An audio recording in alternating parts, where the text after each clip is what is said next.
Good morning and welcome to the third video I'm making explaining my book, The Dysfunctional Brain, One Cause, One Cure. I would like to think at this stage that I've explained the one cause, which is lack of love in early childhood, which is part of this diagram here, love and primal pain, love and fear. If we don't get the love that we deserve or expect in early childhood, we end up with a brain that has some love molecules, but they're overridden by primal pain and fear. So that's the one cause. Now the one cure thing is something that I'll try and explain today, and I'll explain it by through Janov Primal Therapy, because I believe that that's the only therapy that deals with primal pain.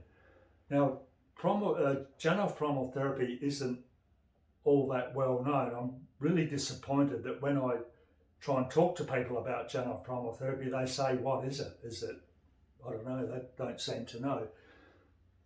But I want to explain it like this, that it's, just imagine a volcano and it's starting to erupt, like your fear's coming up, your pain's coming up, and it's pushing up. And what the current therapies do is put a plug in the volcano, squash it down. Things like mindfulness, nervous system regulation that are that's the current trend. Those sort of things just put a plug in it, or it teaches us to handle the explosion, to keep it down, keep it manageable.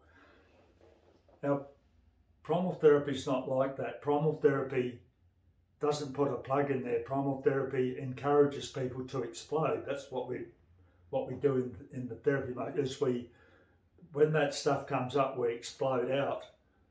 Just get the primal pain and get the fear out of the system. Then we don't have to deal with it anymore. And then love takes over our systems and we become a lot healthier mentally and physically. So I'm just going to say a few things about primal therapy in a random order, just to give people some idea of why Janovian primal therapy is the road to cure. The first thing about primal therapy that we don't get with a lot of other therapies is that the therapy sessions are open-ended. When you open up to feelings, it's a process to do that, and then you have to give the patient time to feel what he's feeling, and then come back out of that and come back up into the intellectual mind. So you can't have a 50-minute or 1 hour session, because the patient still might be in a fairly deep feeling, and you can't just say, hey, time to go. No, you've got to give them time to feel their feeling, so that they get resolution and they can make insights about why they do what they do and why they feel the way they do. And it generally takes about an hour and a quarter and an hour and a half. Most sessions can take about 2 hours, or as little as 1 hour. It can take 1 hour if they sometimes, but mostly it's over an hour. So that's one of the main differences with any other therapy. Is if you're doing a therapy that's only 1 hour or 50-minute consult, well then that's not primal therapy. You can't do primal therapy unless you give the patient time to bring up the feeling, deal with it, and then close it all down. Another thing about primal therapy is that we don't need to analyse it. Like, there's no diagnosing what's wrong with the person, because we know that all the problems are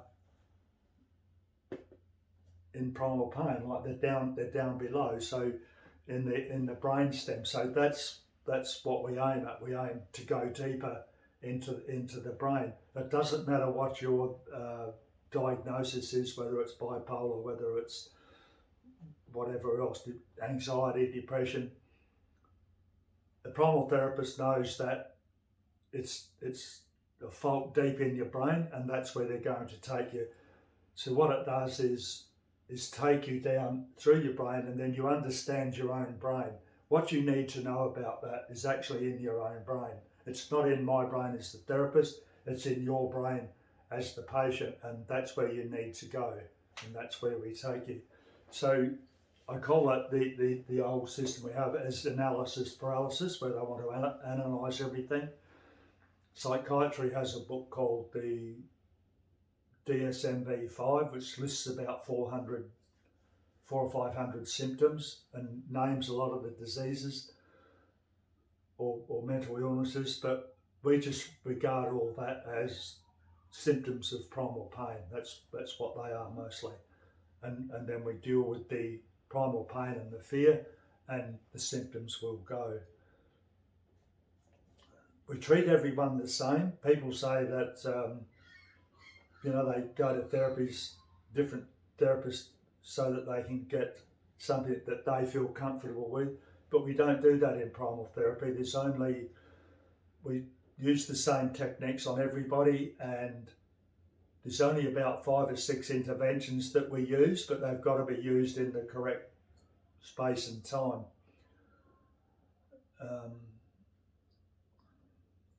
So it's basically a one-size-fits-all, and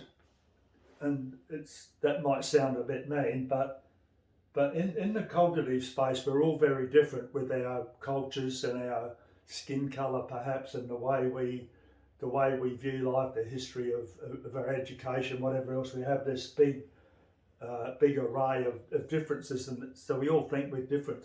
As soon as we break through that into the feelings, we all become the same, whether you're black, white, brindle, or whatever your culture is.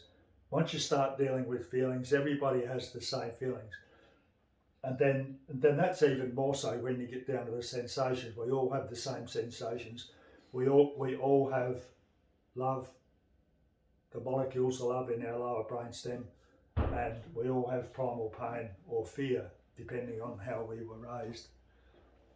So that's why we say it's a one size fits all. But everybody's history is different in that sense. You might get treated differently as a child, but the overriding effect is that lack of love between humans is the problem. And most of the things that happen and cause primal pain can just be put under the one heading of lack of love between humans. So one of the things about primal therapy too is that people can become overwhelmed when you get we're not used to the pain. So when people open up to it scares them.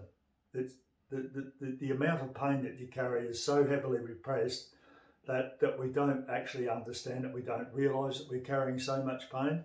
When you go into therapy and you start going into these deeper feelings, it can be very, very scary.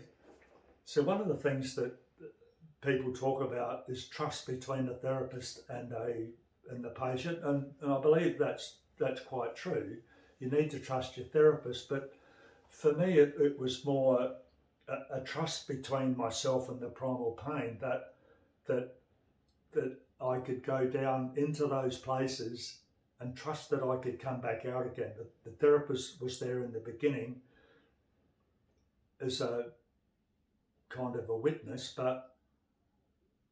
and a good therapist doesn't have much influence on the session. Like, that's my experience. Anyone thinks the same for most people, is that you have to trust that you can go to those places. So I repeat again, it's the trust between yourself and your pain, that you can go to those really, really dark places, feel the intense mental and physical pain, and then come back out of it and know that you're going to be a lot better. The problem with primal therapy is that it hasn't been researched by people, and I find that quite disturbing, in the fact that Janov discovered this process 50 years ago, and yet there hasn't been a lot of research done. There was some early research done, right, and I talk about it in this book, that kind of proved the process, but because it was you didn't need drugs, or it wasn't part of the orthodox way of looking at things. It just got brushed under the carpet, so much so that I think in about the 1980s, the United States of America invested $20 million in mental health research to try and solve the problem. $20 billion, $20 billion. That's a lot of money. And they didn't come up with much, but not one of those dollars was spent on researching Janov Primal Therapy. And I don't understand why that is. So I believe that it's provable. Like the science, once they understand these three levels, will be able to prove Janov Primal Therapy is one of the main therapies, or the main therapy, to clear out primal pain. So we have the problem these days of somebody from America rang me up once and he said he had spent $200,000 on trying to fix his mental health, and he was still as bad as the day he started. So there's a lot of therapies out there, even ones practiced by psychiatry and psychology that aren't effective because they're not dealing directly with primal pain. Now, science will be able to prove that one day, and then people will be able to decide what they're going to do, whether they're going to deal directly with their primal pain that science has proven is the problem, the underlying problem of everything, or you go to a counsellor and he helps you deal with the symptoms. Not everyone will want to do primal therapy, I guess, but at least people will want to. At least people will want to have some help with their mental health.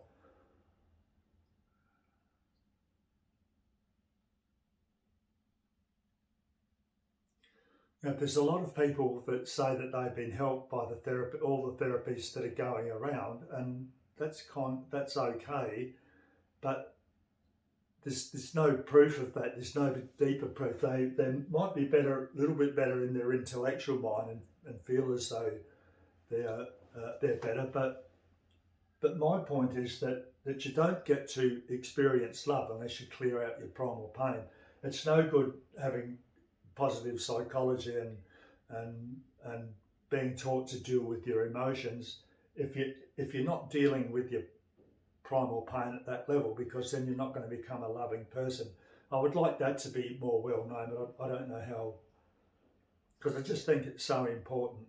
If you have got help from these other therapies, well then that's well and good, but we need to know what effect they're having. Science can prove whether you've got rid of your, one day science will prove whether you've got rid of your primal pain or not, and that sort of relates back to this that I talked about in the last video, that science will be able to say whether you've got a Gauss score of 50 and you're borderline psychotic, or whether you've got a Gauss score of 80 better, where you're going to exhibit love. And that's important, and I'll talk more about that in future videos.